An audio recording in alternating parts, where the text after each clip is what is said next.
আমরা তার কাছ থেকে জবাব দিতে চাই, তিনি কেন আওয়ামী লীগের পুনর্বাসন করতে চান। এর আগে হাসান আল মামুন বলেছেন যে তিনি ফ্রান্সে ছিলেন, ছাত্র জনতা তাকে ডেকে এনে ক্ষমতায় বসিয়েছে। কারণ আমরা ওই সময় মনে করেছিলাম যে তিনি একমাত্র ব্যক্তি আন্তর্জাতিকভাবে এবং বাংলাদেশের জনগণের কাছে গ্রহণযোগ্য। এই কারণে আমরা তাকে ওই চেয়ারে বসিয়েছি। কিন্তু কথায় আছে না, যে যায় লঙ্কায় সেই হয় রাবণ।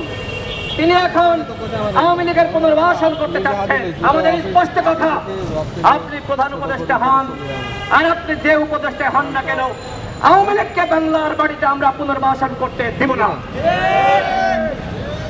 আমরা দল হিসেবে, একমাত্র দল হিসেবে রাজপথে আওয়ামী লীগের নিষিদ্ধের দাবিতে আমরা প্রতিবাদ করেছি, আজকেও বাংলাদেশে আর কোন দল আওয়ামী লীগের নিষিদ্ধের দাবিতে আজকে নামে নাই।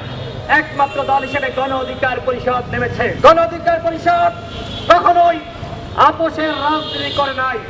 এই কারণে আমাদের এই যে এনজিও ব্যক্তিত্ব এবং বৃদ্ধ আমলাদের যে সরকার গঠিত হয়েছে, সেই সরকার গণ অধিকার পরিষদকে পদে পদে মাইনাস করেছে।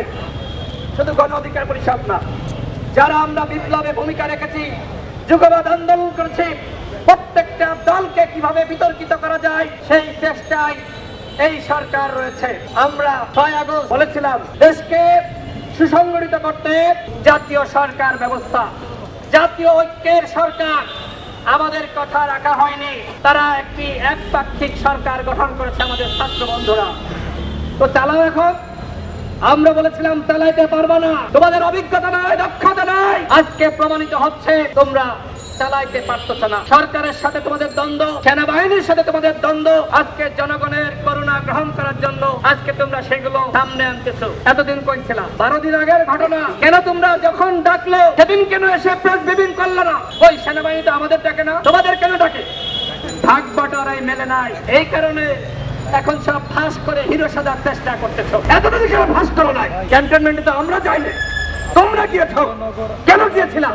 তোমাদের এই জবাবদিহিতা করতে হবে। এই প্রশ্ন কেউ করছে যে ক্যান্টনমেন্টে তোমাকে ডাকলো, তুমি কেন ছুটে গেলা? আর সব জায়গায় কেন হাসনাত এবং ছাড়? আচ্ছা, হাসনাত এবং ছাড়জির সেখানে গেল, তার দলের অন্যান্য নেতাকর্মীদের সাথে কেন আলোচনা করে নাই? কেন, কি কারণ? আমরা সেটি জানতে চাই বন্ধুগণ।